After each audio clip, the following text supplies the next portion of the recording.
Bonjour, bienvenue à l'émission Les Détails Mokolo ya Lelo, mercredi 30 septembre 2020. Ezali Mokolo ya Souka ya mois de septembre. Merci pour la confiance. Vous allez renouveler l'émission Les Détails. Sur la République démocratique du Congo, mais la profondeur pour nous sa vérité. La vérité dans le détail. Mokolo ya Lelo to solo la makambo belé la République démocratique du Congo rentrée parlementaire bobi qui zali ko sala na assemblée provinciale la ville province ya Kinshasa. Mokolo ya Lelo ba député provinciaux ya Kinshasa bazongeli musala na bango mokolo ya Lelo ndenge ba ko sala kuna ndenge to ba ko beta yango. Dans le détail, sortie à Franck Diongo par rapport à sénateur à vie pour na ko même à lobby koko matina niveau même il y a plainte pour na makambo azali ko kimile mbongo ya l'état pour soit sénateur à vie salaire ezali qu'on appelle sous la présidence. Et si Katika déjà, bazali ko fouter comme président ya kala ancien chef de l'état donc Franck Diongo lobby kala minta zali ko saisir justice plainte mokoza déjà wana en téléchargement pour na Joseph Kabila sénateur à vie to kolobela pe makambo tali milelo ya mboka bokolo ya lelo. Grand merci. Tozali na invité moko mokolo ya lelo ye azali président ya fondation Mbote coordonnateur ya groupe milelo ya mboka o bozali ko mona mikolo ezali ko sala quand même bon nombre de chemin nango na ye to kokota dans les détails pour na to solo la azali monsieur leader Kingonzi yende to kosola na ye monsieur leader Mbote na yo Mbote ndeko Jimmy boni milelo ya mboka ndenge ezali kotambola bokomi na niveau nini milelo ya mboka tuza na kotambola tuza toujours na kata ba plaidoyer na biso pour être président république na ba dirigeant sur l'institution bayoka au peuple lobby et puis tu remarqué déjà que ba 13 parlementaires plus 1 Ngoïka Sanji ba komi ko reculer par rapport à Ngoïka Sanji beaucoup de personnalités 13 parlementaires il y a komi na kata 13 personnalités donc komi 14e na bango 14e personnalité na kata 14e na kata groupe wana parce que tant balamba pondu ba so rappelle madesu ba koti sakati voilà c'est le pondama madesu et c'est le pondama madesu yé pas na kati de longo na bango merci beaucoup ba bazole lisa ba congolais milelo na milelo merci beaucoup to solo dans les détails merci beaucoup pour comprendre déjà qu'il na mais c'est leader Kingonzi nde to solo là dans le détail ba question ezali pour ça l'actualité ya mboka na biso République démocratique du Congo milelo ya mboka ba comme na niveau nini bazali nini bazo luka nini exactement dans le détail, mais c'est l'idée. Tu dis que jamais que banda kaka mission mokolo lelo boye sans pour autant parler aussi à social. L'éducation aussi fait partie à social ou ya mboka na biso résultat examen d'état et bimaki scandale sur le plan ya Facebook avec ba image moko tu dis que la kisate tu dis que commenter sur ça té population bazali ko souffrir makasi niveau et enseignement na biso avec les points hauts tu zali ko mona ba 70 ba 68 ministre a justifié en par rapport ya cours avec la télévision, cours télévisé. Comment vous avez trouvé déjà ça, na niveau na bino parce que vous faites partie la société civile, vous allez proche de la population, proche de vos parents. Comment vous avez trouvé déjà résultat wana et justification aussi à ministre Willy Bakunga par rapport à yango. Vous avez quand même le temps. Oui, ndeko Jimmy. Eza pasi na komona pe na koyoka na kotala maezoleka na mboka na biso surtout ndenge pe internet ebimisi ba vérité mais to banzi pe to bosanité que tant to salaka émission moko na TV to lobaka pe to sengaka na gouvernement na biso bayoka sonité ba mikitisa to déclarer kaka no eza la blanche pour na to éviter babilo rebelle. Le lot aussi constaté que dans la ville de Kinshasa, le nombre de réussites est à hauteur à 78%. Voilà, c'est-à-dire 78. Et c'est ça pour refléter la réalité. Tout ça, un cadeau, si mes parents par rapport à la situation en confinement. Mes parents belé, examen, examen, Covid. Oui, mes parents vont souffrir, dans la situation, il y a un bon social difficile.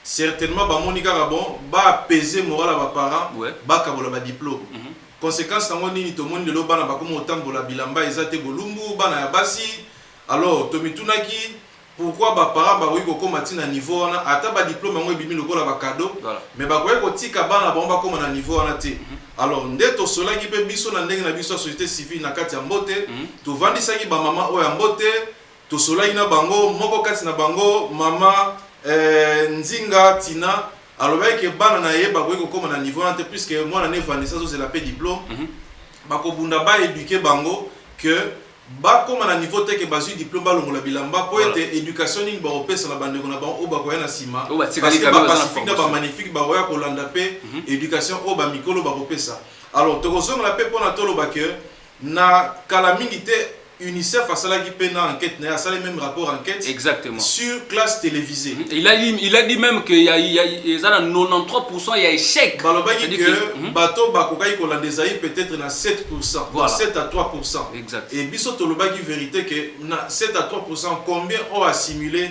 ba notion on a.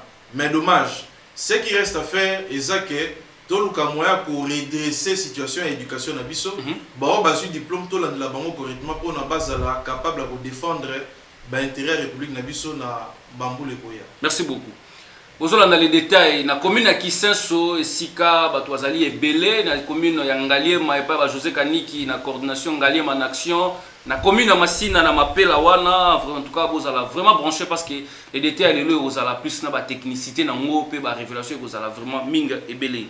Rentrée parlementaire, ils ont salama na minute honnête au salon j'ai mission boué bato ba kotala mona pourquoi ils ont salama déjà siko ba député provincial ville professeur Kinshasa bazongeli musana bango avec Godin Poi. Est-ce que population quinoise oyo azali na ba souffrance belé azali ba problème belé na ba malwe kabanzele zali route qui senso zali ko kangama ko loba kutu te kota Masina na parlons même pas de Kingabwa kota Swambanza. Est-ce que ba député oyo provincial bazongeli musala lelo bakozala na capacité ya kopesa na bureau na bango ba attente? Est-ce que bazala ki pe na population pembeni na bango pona kozwa ba désidérata na bango komema yango na simbe na niveau ya assemblée ici ka ba solution ekozwa? Ndeko Jimmy na mutuna wana tolobaka toujours que ba député oyo ba kena siéger na niveau ya ba institution na biso. Voilà. Ba assemblée provinciale, assemblée nationale na bo baza ba sénateur na niveau ya Sénat. Mingi pour la plupart ba représenter ka penza te population. Ba komaka na manière o biso nyonso toyebi. Déjà toyebi comment et salamaki pona ba baza na niveau ya Sénat ba siéger ba sénateur. Le président de la République Mobukambi Mboka a suspendu quand même l'installation à Sénat. Voilà. Parce que Makambu ya mabeza la ki mingi na kati na yango. Ils ont supposé que même pas député provincial au Bazalaki soi-disant élu ou déclaré élu par la CENI, peut-être ba mérita qui a pété. Parce que na Bamboka Mususu, un député sera qui vacances parlementaires, foison à la fief nae, akuta na population nae, aye ba komene banquette aye ba problème primordiaux. Il y a population na ezanini asali un cahier un rapport akena rapport enquête ou un rapport il y a vacances na parlementaire au sein de l'assemblée au Sejaka ndé tokomona ba député baza ko représenter d'une manière fondamentale la population wana mais on a vu ça sur le plan de la forme que mutalinga ya lipa ya mwamba za na mwamba minga kotiate balembolika na likolo ya lipa epesi image ya mwamba c'est exactement comme ba député na biso. Combien bazalaki na terrain na ville ya Kinshasa? Toyokaki que na commune qui Saint-Soukouna ba violaki ba maman ba infirmière. Voilà. Combien de députés provinciaux sont descendus sur les lieux sur le terrain? Est-ce que ba députés provinciaux ya Kisenso ba kenai ba makambo wana point d'interrogation?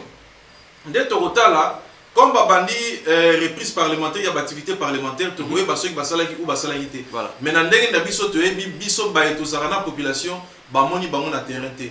Peut-être Togoy Kolongola, membre moko ya bureau, na personne ya vice-président de l'Assemblée provinciale, l'honorable Francis Chichi Balabala. On a commune à Massina. Na commune à Massina, puisque il y a quand même à Salis, à Bétissi Babale, à Bétissi Sogipé, tournement. Est-ce que toi tu penses qu'au résumé, vacances parlementaires, il y a députés honorables na niveau Massina na tournoi football? En tout cas, Togoy Kolongola. Tournoi football, on a Yannick Nseti, la commune qui s'est organisée facilement. En tout cas, Togoy Kolongola résumé, vacances parlementaires à députés na tournoi football. Parce que Batugola ba serve biselenge basala ngona bandal régulièrement.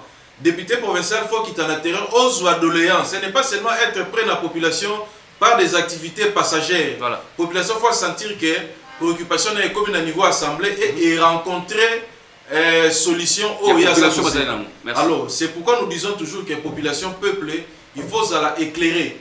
Il faut missionner Fumama. Prochainement, mutu akoya au second mandat, aux la sûr que à cause de c'est le ascenseur ba problème non et trouver ba solution. Merci beaucoup. Mais na toute la question au-delà de la forme politique que la population congolaise lelo quinoise en particulier a sali ko souffrir ne loko zali ko vague ya ba magasin minene ou ba grossiste na niveau ya ba marché na bango. Soko tambolo ko ba commune Masina okena ba Kisenso ke ko na ba Mbanzalemba otala na ba Ngaba ko na ba grand magasin et comme pembeni ya population pour na côté Kalosis biloko en détail. Est-ce que c'est pas aussi les rôles où les députés provinciaux na bisonné ba zongi ba ko même na niveau là pour na régulariser système wana? Est-ce que vous avez aussi quand même quelque chose à dire par rapport à ba maman où ba tali ko souffrir ba tekaka tout le baloko là ba prise ba testeur mais au moment la kenkeleri mo ba munene comme na rompenga ba et comme peut côté ka ba nino. C'est pas aussi les social impact social ba maman où ba comment on laisse ba papa ba laisse ba mabota na bango. Comment vous trouvez ça? Solution est quoi? Ndenge ni na modèle wana ba niveau ba député provinciaux. Solution ça va moko.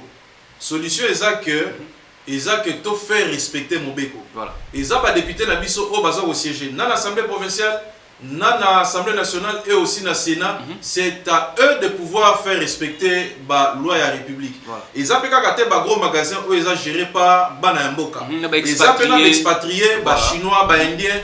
Ba komi ko sala ba gros magasin ba koti ti na ba venu na biso ya mike ba komi ko teka biloko na ba détail ba komi ko teka na ba mikate ezalakate alors que la loi interdit na mutu azo sala commerce il y a ba minene mutu sa commerce minene akoyi ko teka en détail te loi ezo pekisa ba expatrié ou azo sala commerce en tant qu'expatrié ako sala pe commerce en tant que détaillant et pesi yango na batu na catégorie moko ya batu.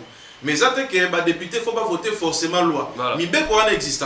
Quitte à eux, les députés provinciaux, les députés nationaux, ça la suivi à loi, on va mettre en application pour que la communauté n'a pas se retrouver pour faire vivre, faire nourrir la famille. Merci beaucoup.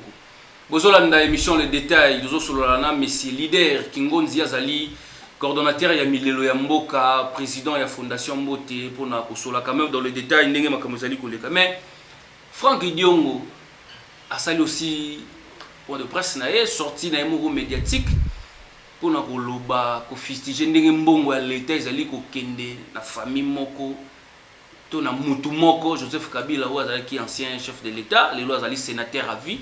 Alobi aza kozwa mbongo na niveau ya sénateur à vie, na niveau ya assemblée, ya parlement, ya sénat, ozali chambre haute, mais azali pe kozwa lisusu mbongo na niveau ya titre na ye ya kozala ancien chef de l'état, c'est de trop. Plainte moko ça déjà en téléchargement déjà pour calamité.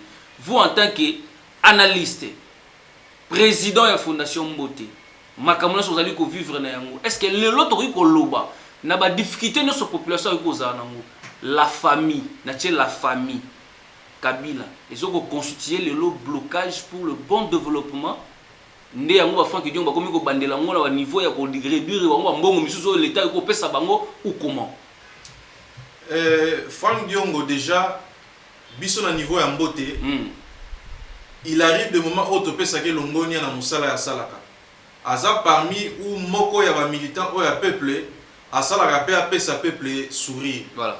Mais et le but est que ceux qui tozo ndimaye parce que tozo saluer déjà place à Zali so kaza na kati ya kolanda biso ils attendent que ceux qui tozo saluer tozo ndima musala salaka et comme ko sala na niveau o et comme inacceptable. Voilà. Ça veut dire quoi? Ndeko Franck Diongo azana est libre ko pesa opinion na e mais opinion na e faut pas dérouter bat na kati ya bon chemin ou na kati ya droit chemin. Exact. Bat faut pas ebelo ko na kati opinion que Joseph Kabila ndenga zawana c'est vrai azala qui ancien président de la République. Ngai personnellement na tikala ko apprécier te ndenge amema reine na e na gouvernance na e parce que moi le bac azara na batu tenzinga nzinga na e il manquait 15 personnes 15 collaborateurs voilà. Mais toza face à situation mo eza clair. Joseph Kabila Aza bénéficiaire, il y a loi portant statut, il y a chef de l'État, il y a RDC. Franck Diongo a initié une plainte. Est-ce qu'il y a Baimboka ou Batravakanae Batalagi Mobeko wana? C'est la question où tu proposes et c'est lié à Banapagopé Sayano. Parce que tant que tu as Mobeko wana, loi wana, ou eza ko protéger, ou eza ko pesa statut d'ancien chef de l'État, tu remarqueras na kata loi wana. Loi wana epesi ba ancien président de la République Nyoso 2 degrés à ba immunité. Voilà. Immunité à liboso au ancien président de la République azalango eza en tant que nenga zala qui ancien président de la République. Voilà. Que ba acte Nyoso au ancien président de la République a posaki pendant le président de la République n'a pas fonctionné ba koki ko poursuivre été. Voilà. Parce que eza considéré comme inopérant pendant qu'Azali sous-président de la République. Et deuxième conséquence, il y a ancienneté dans la tant que président de la République, dès lors qu'Alungo est président de la République, ce qui a posé acte moro est un caractère infractionnel. Tu peux cet exemple. Ancien président de la République Joseph Kabila Nanzela par mégarde à tout Timut Nanzela. Bakoy ko kangele bikangela monzate, bakoy ko sambi sepe bisambi selate. Azali sous na immunité. Immunité on a eza ko obligé. Pour ne pas engager poursuite contre eux, il faut pas réunir le Parlement en congrès. Réunir le Parlement en congrès, il faut pas voter à mon degré à majorité. Majorité qu'on décide soit va poursuivre, soit va poursuivre. Or, dans le contexte actuel, Assemblée nationale, na Sénat, il y a sa majorité. Ça veut dire que... Mais ils n'allaient pas quand même souhaiter quand même qu'à côté de tout le monde, ça a exemple. Moi, c'est exemple, ça souhaiter, puisque parce qu'on a vu réalité, ça va révéler.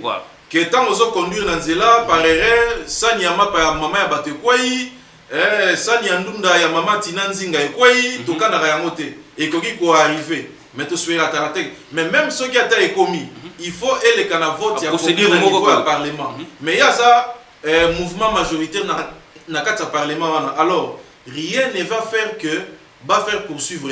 Ça c'est d'un côté par rapport au premier degré à l'immunité dans la loi portant statut à chef de l'État. Deuxième degré à l'immunité au Yazalango. Le fait qu'Azalagi président de la République et PCA doit avoir comme sénateur à vie. Directement. En tant que sénateur. Un statut moussou spécial par rapport à Denis Kambaï, par rapport à Ngoïka Sanji. Il y a Ngoïka Sanji, il y a 13 parlementaires, il y a en tant que sénateur pour ne pas poursuivre.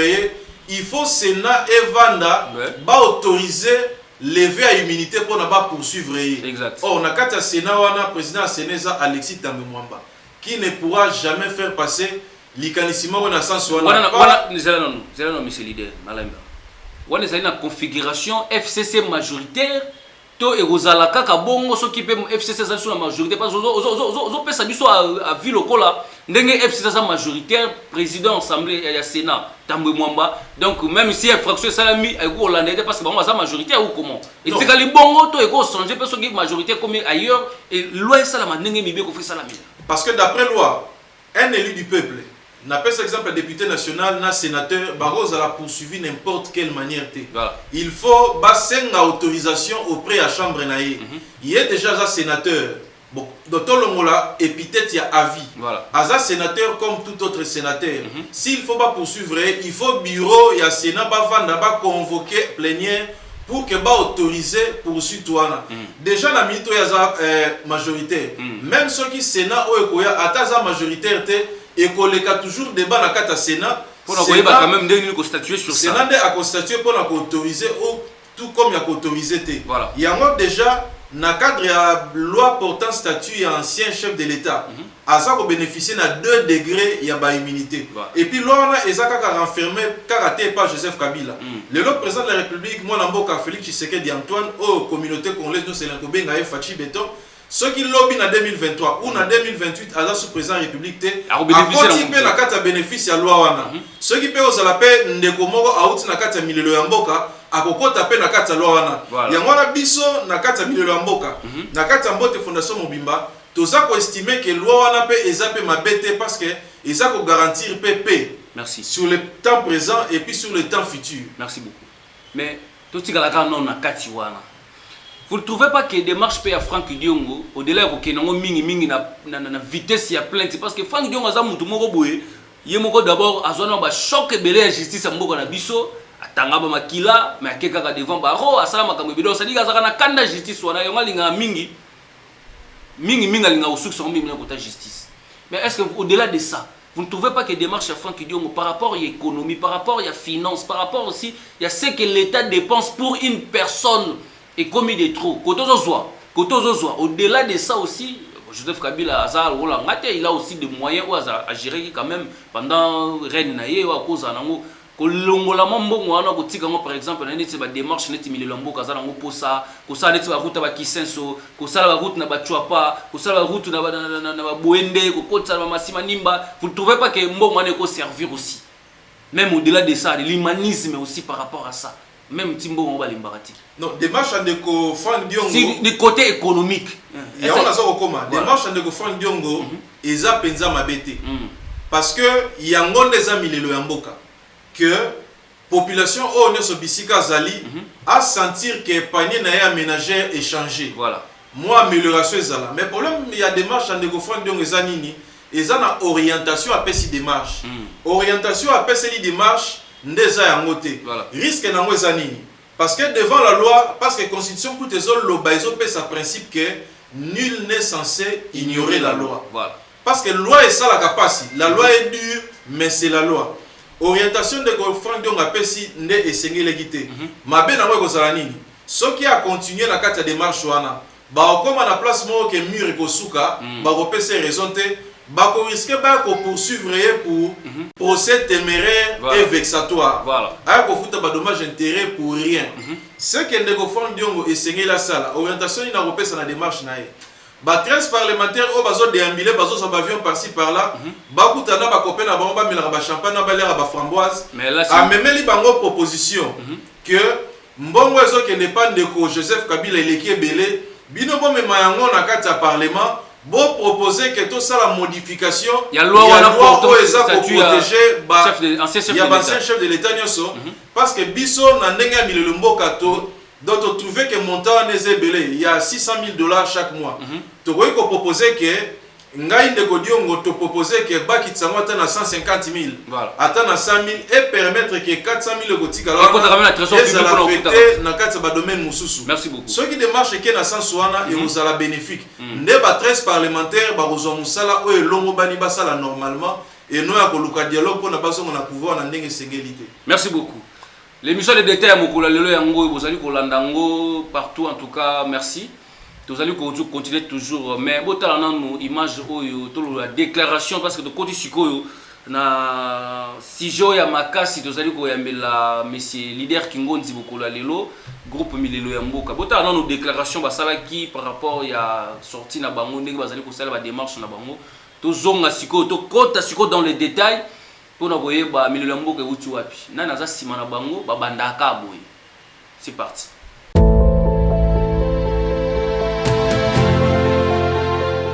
Déclaration officielle du groupe Milelo ya Mboka. Très chers concitoyens, nous, membres de diverses associations sans but lucratif, organisations non gouvernementales, fondations et autres, réunis ensemble et provenant de sensibilités différentes, avons constitué un collectif dénommé Milelo ya Mboka. Et c'est vraiment les Milelo ya Mboka. Ce n'est pas normal que le courant vienne nous dire bonjour et au revoir, alors que nous avons plusieurs barrages hydroélectriques. Ce n'est pas normal que nous manquons de l'eau potable, alors que, dit-on, l'eau, c'est la vie. Et le bassin du Congo est le bassin versant du fleuve Congo en Afrique, couvrant 4 millions de kilomètres carrés où vivent 93,2 millions d'habitants. Ce n'est pas normal que nos concitoyens de la diaspora soient privés de leur droit de vote pendant 3 législatures et sont aujourd'hui l'ultime recours de survie sociale de leur famille dans le pays. Ce n'est pas normal que nous demeurons privés d'un logement décent, car nombreux d'entre nous vivent dans des ravins comme à Kisenso, Kitokimos, Umrumbakikusa et partout ailleurs. Ce n'est pas normal que nous n'ayons pas l'accès aux soins médicaux appropriés et dignes d'un être humain. Ce n'est pas normal qu'aujourd'hui, qu'un poulet soit vendu en plusieurs morceaux selon celui qui habite Kingasani achète les Lipapou, celui de Matete, les Mukongo, celui de Cité Panga de Nazareth, les Kingo, celui de Kindele et du quartier Boadi se précipite les Libabe, Etskaeteri, Etskaetera. Ce n'est pas normal que les personnes vivant avec handicap ne soient pas prises en compte, vu le côté insensible des politiques aux problèmes primordiaux de nos populations, vu l'urgence et la nécessité. Vu la crise que nous traversons, nous soutenons et proposons à M. le Président de la République démocratique du Congo ce qui suit, car nous sommes opposés à la démarche des 13 parlementaires. Primo, l'amélioration des conditions de vie doit être l'unique cheval de bataille de tout concitoyen, quel que soit son rang, son niveau, son appartenance idéologique, ses origines, car la dite amélioration des conditions de vie tant sollicitée doit être l'unique centre d'intérêt de nos forums. Merci beaucoup. Wana bauti kolanda déclaration ya groupe Milelo ya Mboka to koti siko dans le détail na yango. To ba groupe Milelo ya Mboka elza nini elingaki nini to saki na bango déjà émission moko récemment ba komi siko wapi. Démarche na bango ezali nini? Est-ce que bazaka ba leki ya ba 13 parlementaires et récemment to salina coordonnateur mais c'est l'idée. Oui, ndeko Jimmy. Au-delà ya makamunyo so bo sali déjà et sika bo koti bo bimisi. Gain de cause na yango bokomi na yango wapi pe bozolanda yango nini komi kaka 13 personnalités ba lobby bino pe koto bo lobby qu'est-ce que vous poursuivez comme objectif na kati awa ya mboka na biso République démocratique du Congo na groupe Milelo ya Mboka. Déjà avant na koma na ya na mutuna otuni et ozala malamu to rafraîchir mémoire na baibasa ko na biso na baitando mike na baona ndaku Voilà.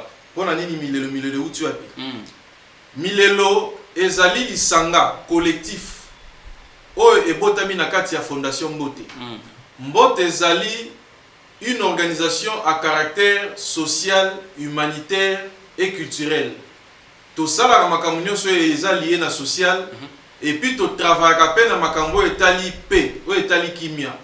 Yango wana na kati ya Mbote to estimaki ke kimia bazela kimia kaka te soki ndako bandi kopela moto to soki guerre bandi na mboka to koki pe kokeni na koluka kimia de manière anticipative to mona ke ndenge makambo mboka na biso ne bana kokende il fallait ki Mbote etelema parce que déjà na kati ya Mbote slogan na biso ezalaka bolingo ya sika makanisi ya sika na bizaleli ya sika pona bolingo o to lingi mboka na biso pe pona makanisa malamu o to lingi kopesa na mboka na biso na bizaleli mabe o pona to longola nde angwana to yeko vala na bandeko mususu o pe bazana kati ya Mbote na o bazana Mbote te to yeko sala lingomba o to bengi collectif Milelo ya Mboka. Milelo ya Mboka pona nini parce que Milelo ya Mboka souci ezalaki nini te eza nini ti sikoyo ya kozwa ba desiderata ya population ba préoccupation de population ça nango o za ko trouver ba réponse te to memango auprès ya bakonzi pona bakonzi ba ko retrouver solution ce qui peut bakonzi baza na solution te kaka biso moko na kati ya population na deuxième volet to kozwa ba proposition ba piste de solution to ramener yango pa ya bakonzi ba appliquer yango ba pesa solution yangona na maenyoso to constataki problème ya courant, problème ya kolia, problème ya kolala, problème ya santé, problème ya sécurité. Pas plus tard que ça fait 2 jours, babomaki ndeko moko ya muibi na quartier Pigeon na Mbinza parce que alingaka yiba téléphone ya mutu. Alors la population aux alentours de 22h 23h s'est saisie na mutu wana basali justice privée ti mutu wana akufi. Alors que mibeko ya mboka ezoloba na biso ke mutu nyonso aza présumé innocent. Ata mutu aibi, ata mutu asali bo aza présumé innocent kino justice ekokatela ye etumba na ye o bakopesa ye par rapport à yango ne Milelo ya Mboka na musala o aza kosala yango wana. Merci beaucoup.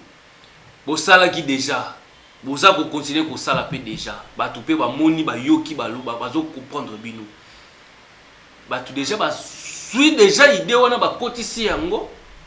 Nani politicien oyo azali ya sima na bino Milelo ya Mboka bozo tambola ka kibudi na Kinshasa boye comme société civile comme ba desiderata ya population bobimaka na population boye nana za sima na bino na ono sta bokoti pe nani déjà oyo abimi déjà pembe na bino lobikete Milelo ya Mboka na moni makambo na bino za quand même alamu boza na mo place ni ezala mutu moko te to koloba za sima na biso mais ezala mutu moko za sima na biso oyo za sima na biso eza population congolaise parce que to outi na population to za na population pe to rotika na kati ya population Mbote fondation exista avant de constituer collectif Milelo ata na ndenge to vivara na mokili moi ezalaka population eza lokola moi Milelo eza lokola minzoto pendant un temps minzoto e na pembeni ya moi ezui lumière tangu molili kokota pona éclairer ils ont des sens à Milelo.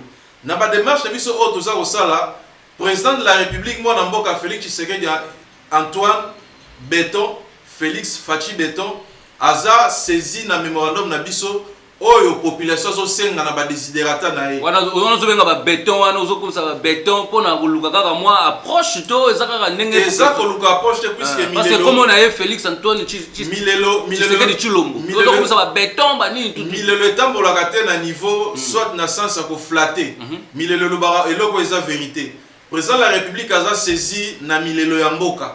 Milelo eza contenu na mémorandum ou eza na table na ye. Président ya Sénat, mwana mboka Tambo Mwamba Alexis a saisi na milelo ya mboka eza na likolo ya mesa na ye. Mwana mboka Janine Mabunda a saisi na memo ya milelo ya mboka eza na mesa na ye. Mwana mboka Pepe Lukamba, mokonza gouvernement a saisi na memo ya milelo ya mboka eza na table na ye. Na ba ndeko nyonso o baza à l'interne o baza à l'externe baza na saisi na nani ya mémoire de la mboka. Voilà. Mais déjà to komi ko louer parce que ba 13 parlementaires ba mekaki basa la nyamu mais ba komi ko zonga sima ba komi ko changer déclaration. Mais tozo féliciter mingi mwana mboka monsieur le sénateur autorité morale ya FDCA parce que biso na milelo ya mboka to linga pe ozala pe honnête na batu. Exact. Ceux qui mutazo reconnaître musala o bozo sala ba loyal service na mboka, il faut que jeter ba fleur. Mwana mboka Bahati Lukwebo abimaki na sortie médiatique na ye na parti na ye samedi passé, il a reconnu d'une manière indirecte musala ya milelo ya mboka. Na ndenga sengi président de la République qu'il faut convoquer d'une manière urgente une situation spéciale au biso na milelo mboka to bengi cadre de consultation permanente. Voilà. Au bakoyoka kaka ba doléance à population. Et Rosana objecté ya okabula ba poste na ba politicien au ba commissaire politique lokola offre d'emploi na bango. Mwana mboka Bahati alouaki philosophie wana bien katanga kango directement te. Ça veut dire que musala oyo milelo ya mboka eza ko sala eza ko kota na kata mato ya ba konzi ba komi koyoka yango ba komi ko déclarer yango publiquement. Ndeto osenga ba konzi mususu na ba tena ba parti politique na ba mouvements sociaux politique ebele baza na courage. Ndenge ndeko Bahati Lukwebo a reconnaître importance na urgence autoza nango bango pe ba reconnaître. Merci beaucoup. Nabi Boy, question zali boy. Milelo ya mboka ba démarche sur zali ko sala. Ezali pona ko résoudre social ya population congolaise na panier de la ménageur ezala quand même ya kotonda ya kozala bien. Gratuité enseignement et salama malamu, enseignant en futa malamu, école etongama bien. To bozali ko rejoindre kaka groupe ya ba 13 personnalités oyo baza plus mingi focalisé na makambo tali réforme électorale. Bo se situer nan boza côté nini. Boza koluka bien-être ya population na niveau ya social na yango na ba les alentours na yango, les transports, les soins médicaux, l'eau, l'électricité.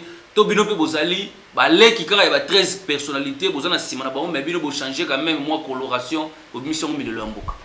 Déjà to sa population o azolanda biso na ngunga oyo ba terme ya memo na biso o tozo sala plaidoyer des voleurs et loko ya liboso na memo na biso o tozo sala plaidoyer za nini to sengi ya liboso ya yambo avant toute chose amélioration ya conditions de vie sociale ya congolais nyoso. Voilà. Congolais akoma kolia bien, Congolais alala na ba conditions o esengeli, Congolais azo ba soins médicaux o eza approprié na dignité humaine. Voilà. Congolais azala respecté na niveau sécuritaire, baka ba viol ndenge toza ko assister sila, baka ba tuerie et sila, baka muibi et sila. Le lot soki tokei na fongola ka parenthèse moi mukena kanga, to komana ba institut Saint Masoko Pasi. Ba institut o ezalaka na ba bante bana bavandaka na mabele na mboka na biso ezali tozala ba institut Saint Bisumba ba école oyo eza na ba WCT bana bakoma kosala ba toilette na baona ba chasser na ba papier ba bwaki ezala ba institut Saint na ba institut Saint Moy ba école oyo eza na toiture te soki moye ye bana ba ziki soki mbule ye ba poli souci ya milelo ezake comme tellement les amis le mboka et trouver la solution na kati wana premier terme. Voilà. Deuxième terme il y a milelo ya mboka et ça na mwana mboka moko tozo sanctionner na kati ba 13 parlementaires Ngoïka Sanji azwa na makanisi ba longo l'élection président de la République na suffrage universel direct ba commission na suffrage universel indirect c'est-à-dire bango ba député ba votera président. Voilà. Mais il a dit ça pour diminuer quand même le coût aussi par rapport à la pandémie ndenge je frappais quand même. En tout cas mboka na biso ezangi mbogo te.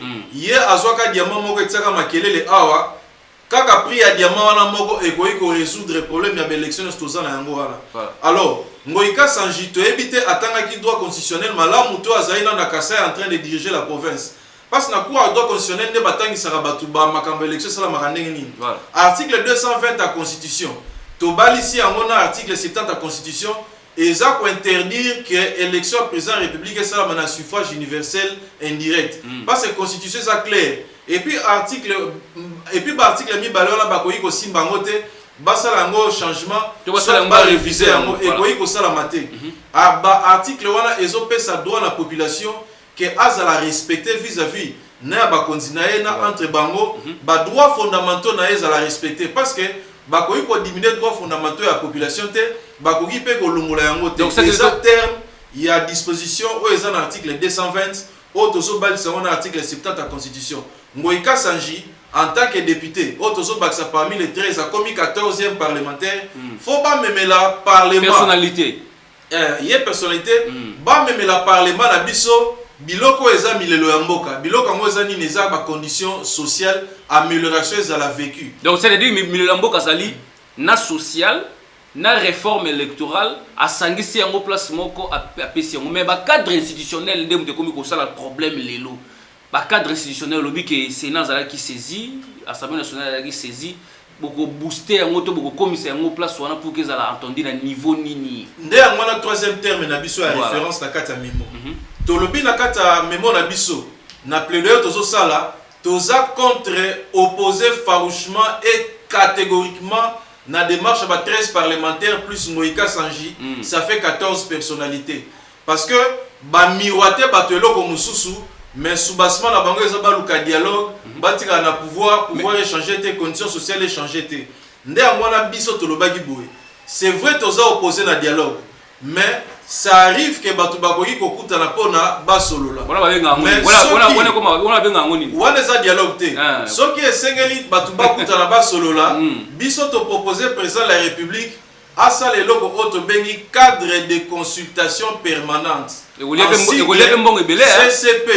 Egolia mbongo ebelete. Egolia consultation c'est salama déjà. Egolia kaka volonté à ba concitoyens congolais auto kota na kata cadre de consultation permanente wana. Voilà. Cadre de consultation permanente wana egosala musala nini? Musala ngwe ozala nini? Kozwa kaka ba préoccupation ya ba population.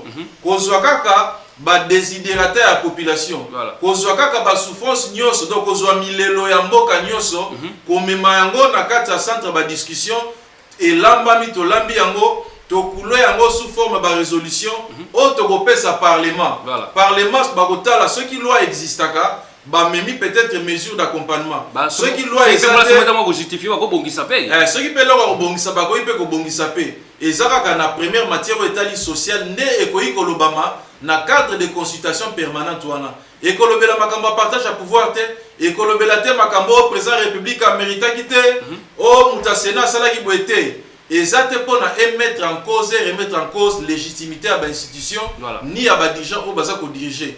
Deuxième leçon ou deuxième matière aux la traiter na kati ya cadre wana eza longa ka leçon ou matière additionnelle eza autocritique électorale. Na autocritique électorale wana vous touchez pas point ni électoral. Ndetotala est-ce que eza important tout ça la réforme parce que bana mboka faut ba réforme ezani réforme elingo la qui ça changement soit to changer mibeko eza soit to améliorer mibeko ezali biso na kati améliorer mboka déjà dès le départ to ça ko estimer nécessité te ya ko sa réforme wana parce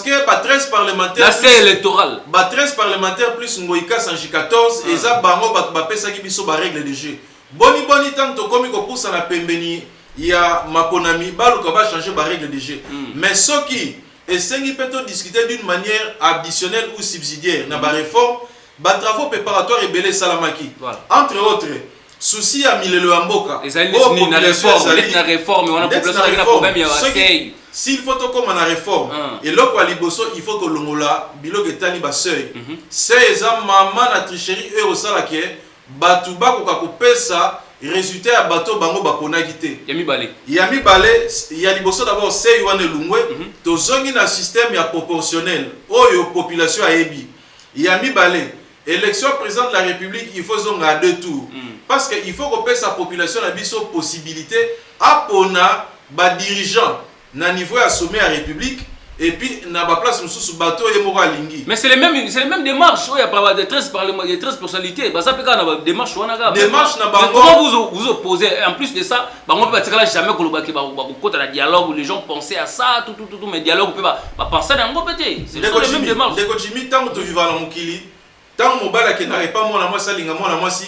Moi na moi pas se préparer raté. Ata eza elongi ya malamu penza te akolukatie maquillage, soki mobala leki alulier.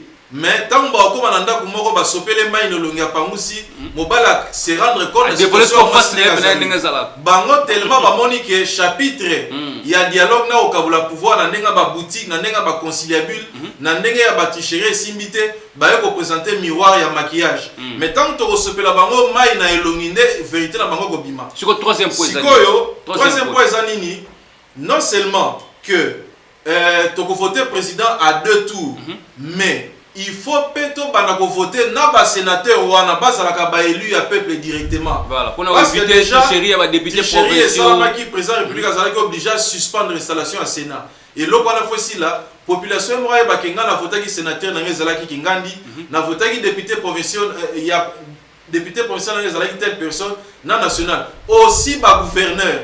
Il faut pas comme Rosala élu par la population. Merci beaucoup. Yamine. Si ça quand même. Yamine na kati ya réforme oyo milelo ambo eza ko proposer. Eza nini? Eza que il faut to dépolitiser Seni wana. Voilà. Tant que Seni ba Rosala moment mongo tomoni ndeko mona ba 13 parlementaires professeur Njoli. Azalaki asalaki ya oyo makambu population na biso a retrouver gain de cause na été. Il faut que l'ongola ba politicien nyonso baza na kata Seni. Otika na société civile. Nyonso sabi baza politicien alungwe na Seni, batikeli société civile musala ya ko organiser l'élection. Puisque société civile akendaka te pour azwa pouvoir. Ce rotali parlement na biso, ko banda na assemblée provinciale tie comme na Sénat, okomona représentant société civile te, indépendance te. Et ça bata FCC, bata Cash, bata Lamuka, bata ba ABCDZ et ainsi de suite. Merci. Il faut dépolitiser ces niwana parce que même na terrain football, tant que vite à bête à la stade de Martina Imana, bazora ba arbitre na ba les semaines bato ba outi na pourtour à vite à te, na pourtour à déringté ba outi na fédération parce que baza censé aux neutre. Il faut dépolitiser ngo. Il y a souka auto rolinga roloba. Déjà, ouais. Eza nini ba pesa population possibilité à aux représentants naé. Comment balongola ba montant au batiaka ba caution wana. Parce que Moutazo futa $100,000 à comme président République, mais à Goluka récupérer bon naé. Moutazo futa $1,000 à la députée à ça l'appelle un souci à récupérer bon naé. Mais oui que ça, oui que pas poste monsieur d'abord prestigieuse et c'est nga place mongo boy Moutazo a quand même le moment moyen aussi pour na ko abriguer place wana le président de la République. C'est pas n'importe qui à cause de la Ndeko Jimmy na configuration population na biso, balongola système électoral il y a intention censitaire. Voilà. Ba pe sa population possibilité à désigner ba oya lingi. Ba oya lingi eza bato bazana milelo, bateka mapa, bateka ndunda. Peut-être aozalaka capable soga forcer au $100. Bazongi sabatia caution. Il y a candidat député national attend la valeur à $100. Caution à candidat président de la République attend même attend la valeur à $1,000. Alors, tout ça déjà na lo ya ba proposition ba réforme. Ce qui est ko senga to kende na cadre de consultation permanente, to ko mema ba réforme on a na situation additionnelle. Mais ça logique à milelo mboka te milelo mboka et ça que conditions sociales les a moins de priorité na. Merci beaucoup. Question à Souka, 2 minutes seulement au PCP quand même message de la fin. Lo lenge nini esika nyonso botamboli wana FCC Cash SID bayambi bino usololi na bango 2 minutes pe ça fait message à fait parce que comme na Souka. En tout cas bi pa emiso to tamboli bazo ya mbabiso en tout cas na ndenge ya malamu na ndenge boboto pe na ndenge bolingo et toko senge ya epete que ndenge bazo ya mbabiso bongo et ça la paix que to ba concrétiser yango pour na retrouver ba intérêt populaire. Et puis tozo bossa na te ko yebisa bango lelo to komi na problème ba revendication ezangati ne komi ebele.